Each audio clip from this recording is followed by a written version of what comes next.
Bryan. So pretty good body position.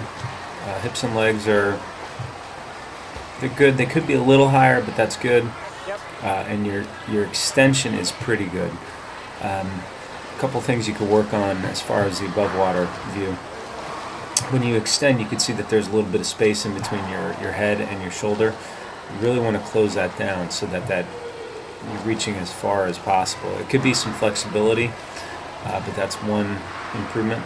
Part two is at the moment you're reaching directly in front of your head, and from a pulling power standpoint, you want to be off the side just a bit, or hand directly in front of the shoulder as opposed to in front of the head. It's called crossing in, what you're doing.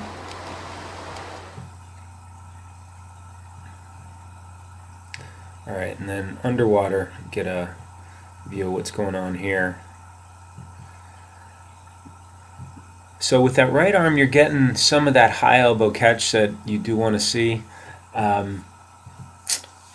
It's sort of almost there. That's not the best description, but you're kind of doing a straight arm pull, but I could see that you're also doing an attempt to get the high elbow catch. You want to initiate the catch angle earlier in the stroke. Left arm looks pretty similar. So it's reaching forward and then internally shrugging or rolling your shoulder, and that will help pivot the elbow out so that you could then angle your hand and forearm down.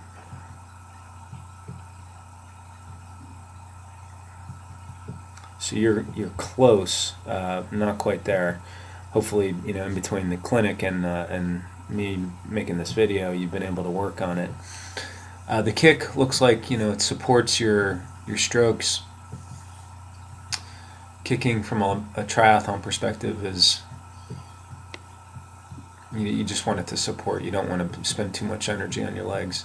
There's a little bit of ankle inflexibility. See how your feet are pointing down somewhat. So working on ankle flexibility could help with the thrust of the kick.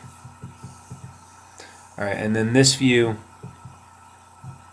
you're going to be seeing the path that your arms take back as well as the start point of your stroke. So the path your arms take back is good. It's pretty much a direct path, straight back. Starting point is in front of your head, just a little more than it needs to be. You could also see your hands start to turn in as your stroke finishes.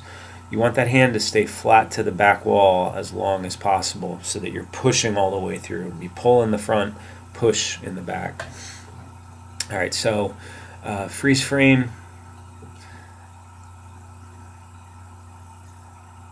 So here's the extension, good rotation. Arm is not quite straight, so keep working on flexibility with that.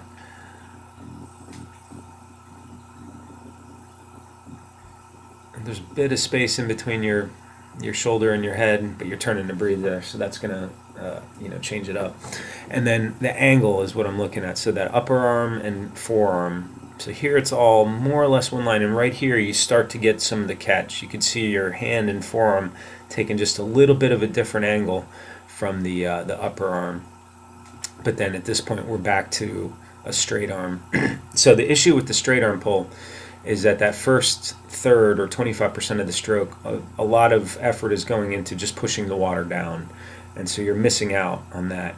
And here you can see your hand has started to turn in, so that hand is kind of angled next to the body. You want that hand to stay flat or parallel to the back wall as far as possible.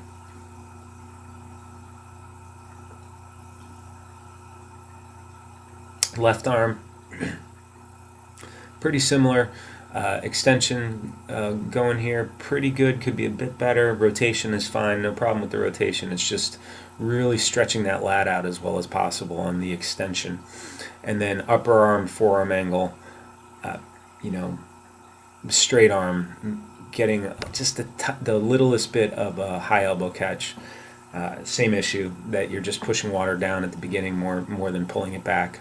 And then fingers splayed is fine, but see how the hand is turned towards the body again, so that's what you want to address. So I hope that helps. Sorry for the delay.